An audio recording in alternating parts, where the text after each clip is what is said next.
Hello, this is Rob Mazak, and I'd like to take a moment to welcome you to the Life by Mazak podcast channel. Here on this channel, anything is possible. Any subject will and usually is discussed, and there's no telling how this message will unfold as we work through an idea, through an experience, or through a thought. These subjects come from the vast amount of information and experience through spirit, through life lessons, and from working with a lot of other people. Scripts are never used on this channel, and the message simply unfolds as the subject is discussed. Follow along and see where it leads us, or more specifically, where it leads me. These podcasts are produced in the hopes of helping others to benefit, to grow, and to excel in their own human experience. At Life by Mazak, we work towards helping you achieve wellness for your mind, your body, and your soul using many specialized services. Services that include psychic medium and tarot readings, quantum healing hypnosis, past life regression, intuitive Reiki healing, life coaching, and many other services. If you enjoyed this podcast, please click the like button and share this with others. Our goal is to reach as many people as we can with the knowledge that is shared on this podcast channel.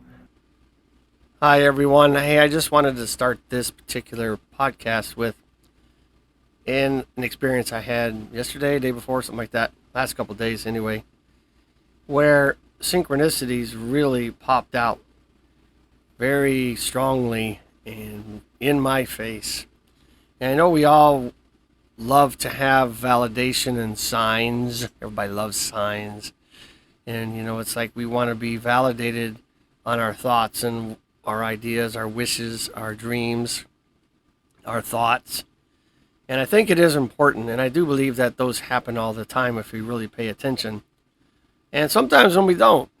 I wasn't necessarily paying attention to this one, but I was listening to or re-listening to a YouTube video of David Icke doing a conference in 2014 called Awaken. And I was on the section where he was talking about Saturn and the history that he knows Saturn to be. He was talking about, symbols, symbology, 666, the way the Saturn and the Sun were represented actually long ago. I don't remember the dates he quoted off the top of my head. But what was interesting about it is as I was driving back from the gym, I was listening to this. And as I stopped at one of the red lights, the numerous red lights I was at, there in front of me were window stickers on like a little small SUV in front of me, parked in front of me. I didn't get my camera out in time to take pictures of it, but oddly enough, there on that window were stickers of exactly what David Icke was talking about in his videos. The symbology of the Sun, of the Saturn, of 666, and all of that was on window stickers. I don't want to say bumper stickers. It makes me sound old. But window stickers that matched exactly, at least in my mind, of what David was talking about. And that just really blew me away. And so I guess the question is that really validation that what I'm hearing is truth? I'd like to think so. Is it more along the lines that that's where my perception was aligning with at the time? If you've heard me talk at all, our perception really drives our reality. What we believe as truth, or what we perceive as the truth or actuality, tends to manifest in our life. Not that we're manifesting per se, but that we're realizing that those things are actually there. Because our subconscious mind is the program that runs behind the scenes, which is the lion's share of our mind.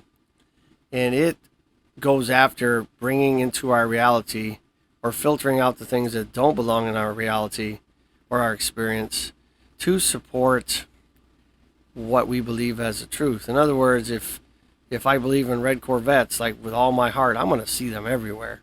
It's not because the red Corvettes weren't there, but I will all of a sudden start to see them. And in this case, it wasn't something that I spent a lot of time on. It was just a few minutes. I think the clip or the part about the Saturn idea or the history of Saturn, I think it was only like 6 minutes or something, maybe a little longer, but not very long. It would be hard for me to believe that my perception and my truth got changed in 6 minutes. It's very difficult to change the programming of our subconscious mind because it's pretty hardened in there and really solidified. However, I thought that was really, really, really awesome. And the more you bring around new ideas, the more you'll get the validation of the synchronicities that match them. So synchronicities are like coincidences, but more in alignment with what your perception or your truth is. That brings me back around to the idea of manifestation. So is manifestation really something that we create or we bring into our life out of thin air because we desire it and we work at it and we put the time in?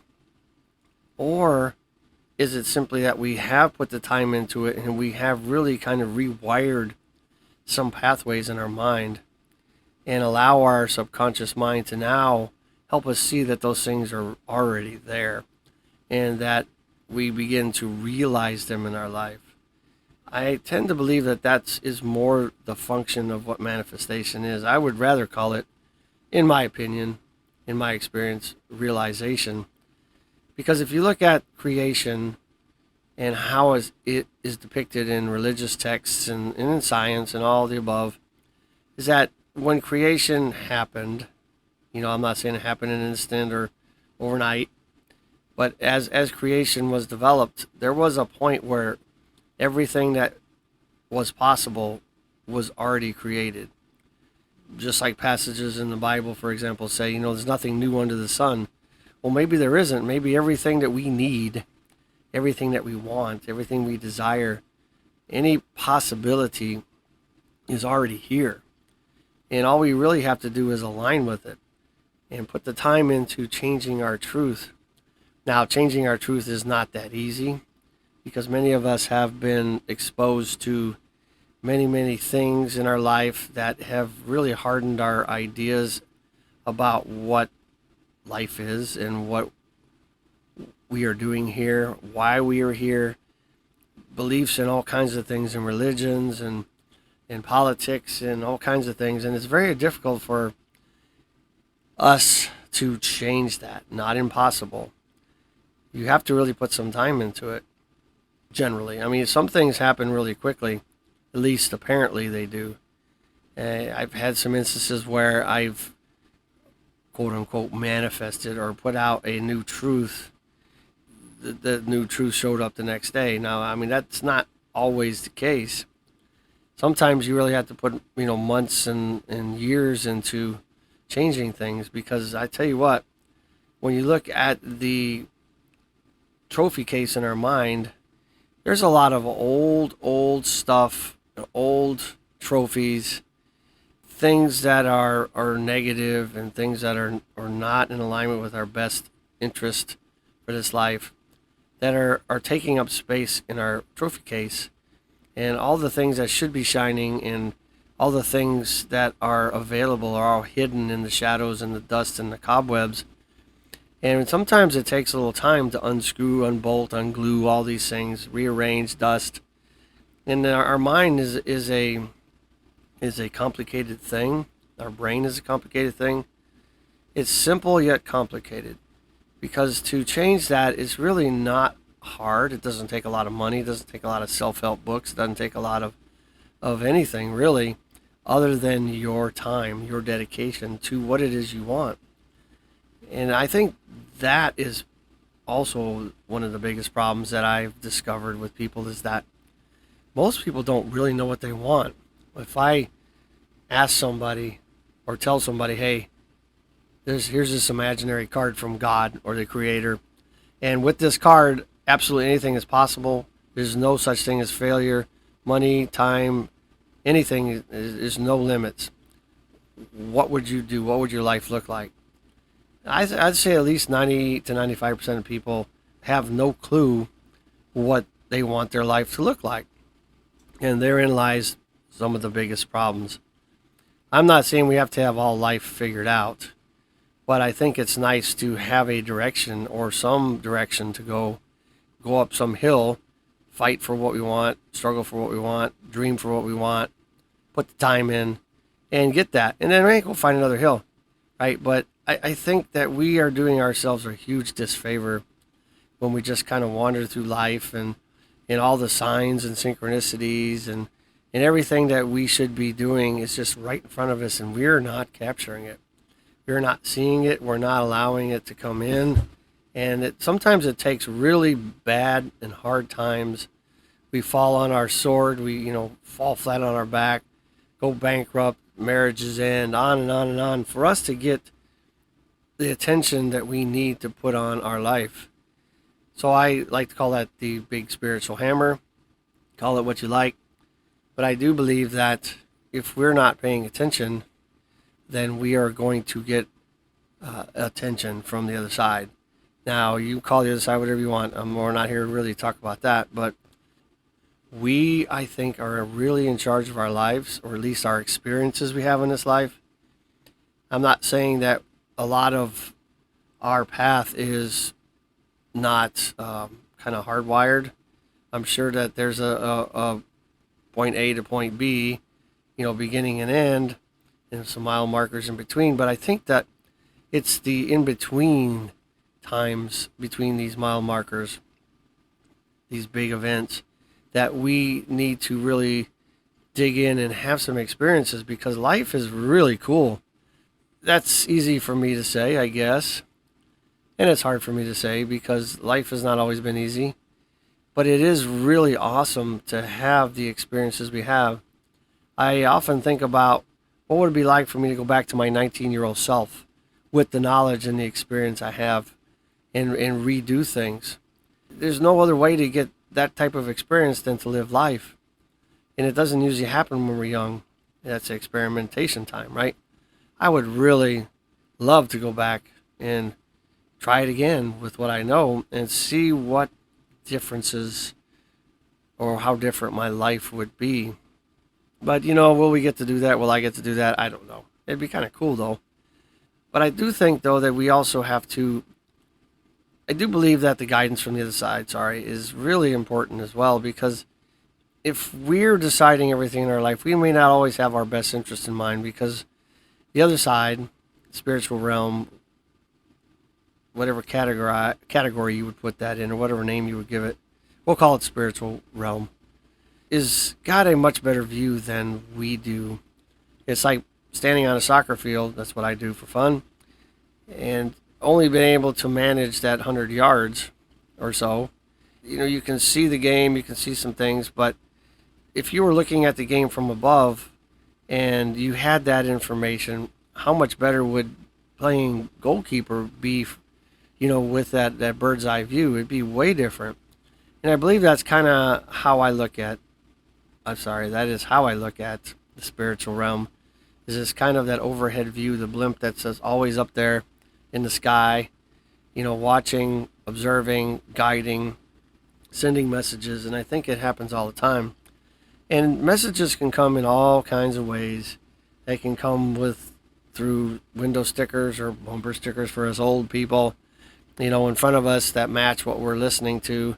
Could be through a song. It could be through signs that you have agreed on with your spirit guide. It could be you're on TikTok and you get on an algorithm that's important for you to be on, and so everything you see is on that subject, which is kind of cool, actually. I mean, everybody says social media is horrible, and it can waste your time. It can really take away time from your life that you could be using for something else. However, when you get on that absolute awesome algorithm and everything you see just keeps building on the next, it is really really interesting. One of the things that's been popping up for me a lot is about what this reality is, and about flat Earth and simulation, and nothing about the globe. It's interesting. And maps, old maps, and ideas of what's really out there, and the moon landing. That has just been populating the heck out of my social media.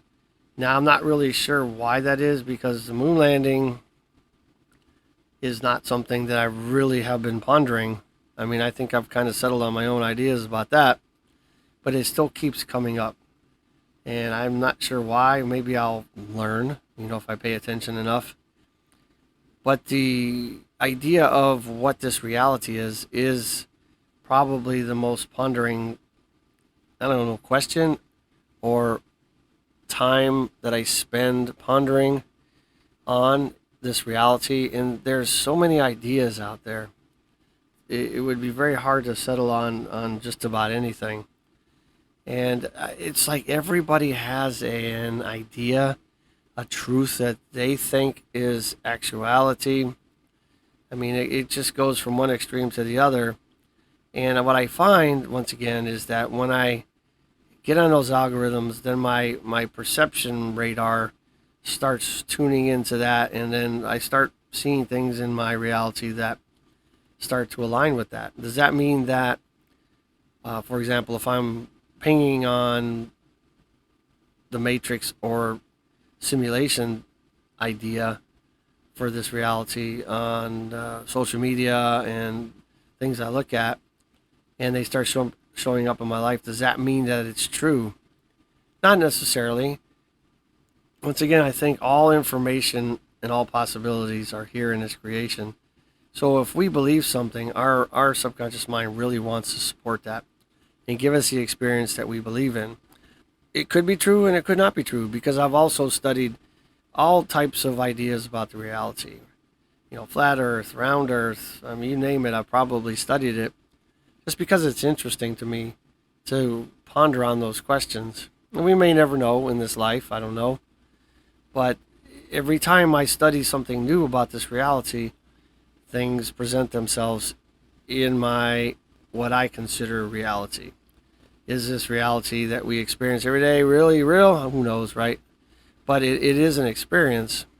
And let's just face it, our reality and our experiences get woven together through the five senses that we have to input into a 3-pound pile of flesh called the brain, and it manages and arranges and gives us experiences that match what the signals are.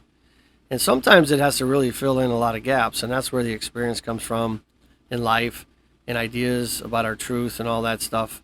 And so our mind doesn't have all the answers, but boy, it is quick to put an experience together. And you ever notice, though, that when you do have a new experience, that, like, let's just say you look up at a clock, a analog clock, for the first time, and you're just like, in your mind, you're like, where's that clock been? But as you notice it, it seems like that second hand takes 30 seconds to go to the next tick. It's because your mind is still trying to make sense of what you just saw, and it hasn't put it all together yet. And so I do believe that happens a lot as well, and that we have to really realize that the experience that we call life is always interesting and never ending, and it's always changing, and it should change. And I do believe that if we're going through doing the same things every day, all the time, and having the same outcome, same experiences, is it really life? I mean, maybe it is. I mean, having a purpose is having a purpose, rather, the goal of life. Or is living the goal of life? Because becoming a human being and born as a human being is astronomically almost impossible based on the odds. It's crazy, right? And the fact that you are who you are, the possibilities are almost eternal. That number is just like goes on for almost an eternity when you look at the 10 to the 80th power or something of the genetic possibilities of a human being. It's crazy. So I'll digress a little bit. And the other thing that's really been coming up a lot is the Great Reset. Everybody talks about the Great Reset, And there's a lot of ideas behind that. The other thing that's been popping up on algorithms for me and videos that kind of auto-populate on YouTube and things like that is a lot of our former times, I guess you'd say, our periods in time where civilizations have reached a pinnacle of information technology, computers, yeah, just technology, high levels of technology, have for some reason virtually vanished and almost got reset. If you look back at this histories, the reset always began back, maybe not at caveman days per se, but it really was pushed back to a time when the populations didn't have technology to thrive on or to rely on.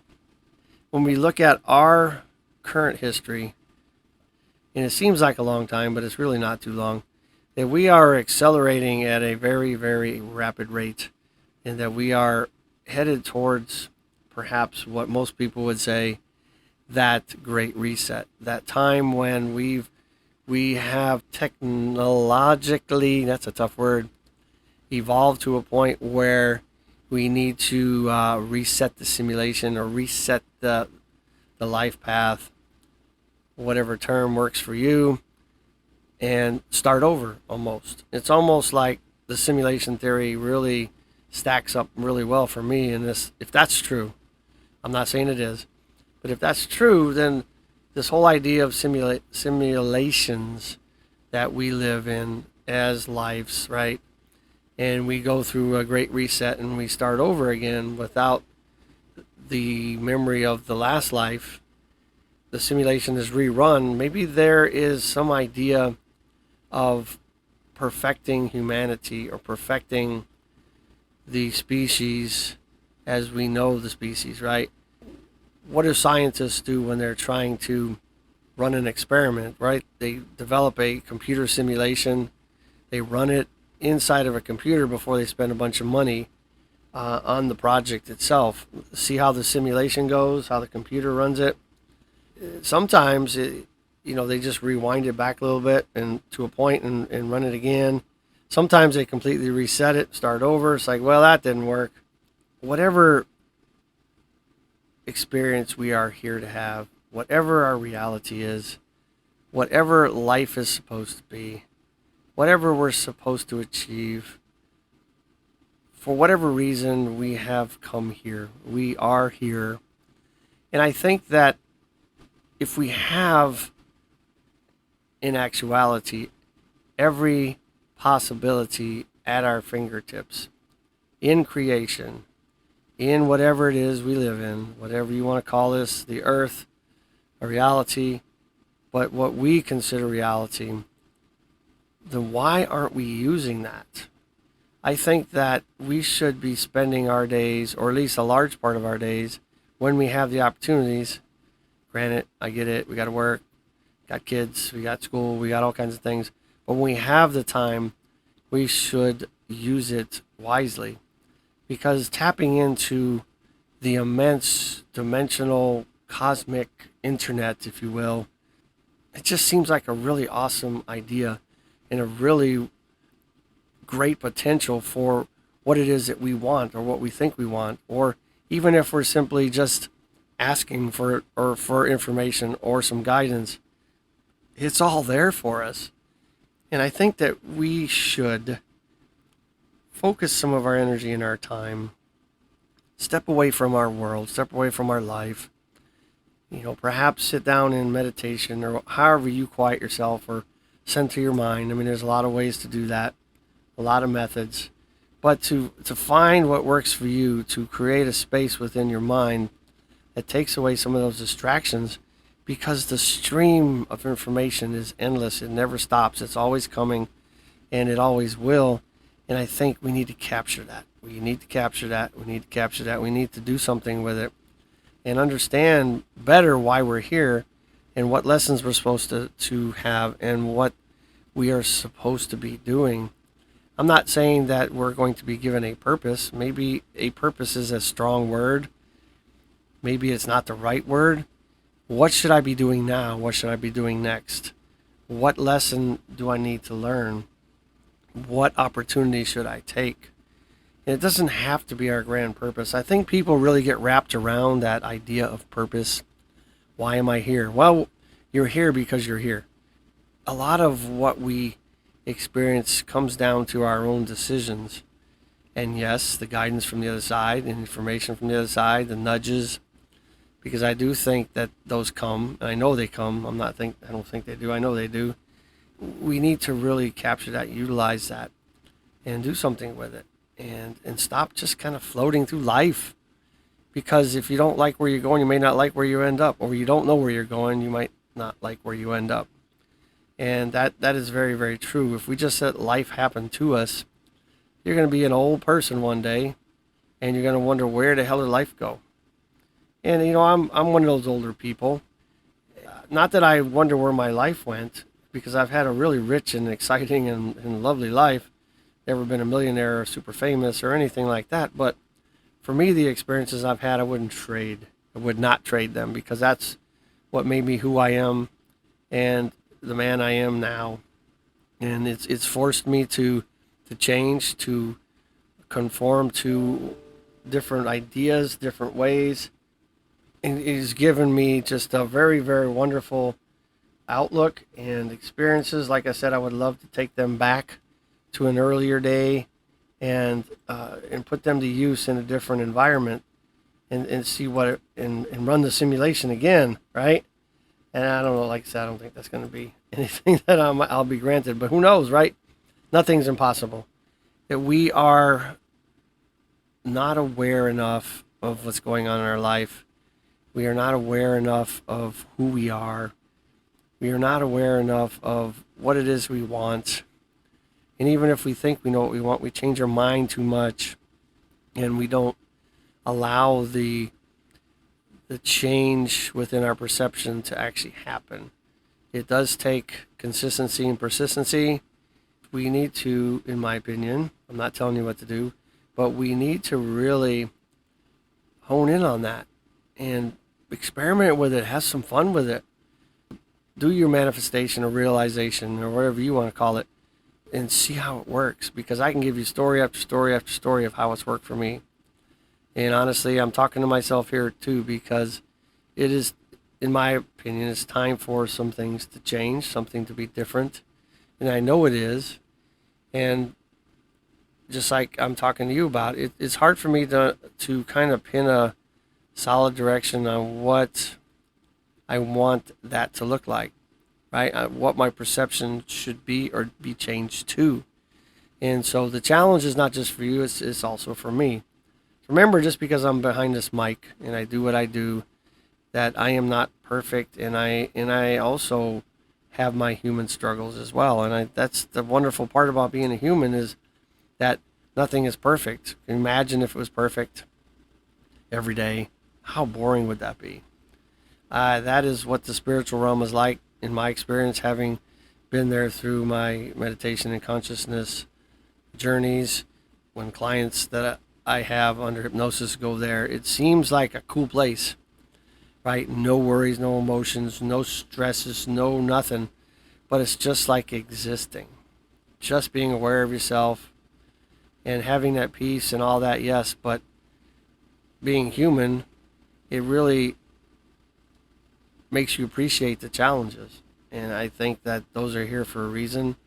They're here to hone us, to carve us into something really cool and amazing. At the end of our life, we should be hitting the grave completely empty. We should not leave anything left on the table. We should try all kind of things. Why not? I'm not suggesting you out there and quit your job and go find some mountaintop to meditate on for the next 30 years and all will be well. I'm not saying that.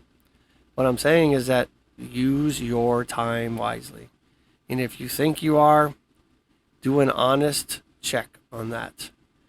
Actually write down what you do with your time every minute of the day that you're awake, and write it down. And you will be amazed at how much time you are wasting. It'll blow your mind. And I do it periodically too, because yes, I do waste some time too. I'm probably better than most in utilizing my time, but I'm still not where I need to be. Why don't you go over to my website when you get a chance? lifebymazak.com, lifebymazak.com. And over there, you'll find services and products and all kinds of contact information, this podcast or the podcast channels where this is going to go. And I really look forward to working with you and all kinds of people because I learn so much from others.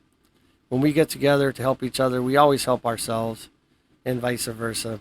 Everybody needs a hand to look at the other side of our life, get a different perspective, and change some things because somebody's looking at it from the outside objectively.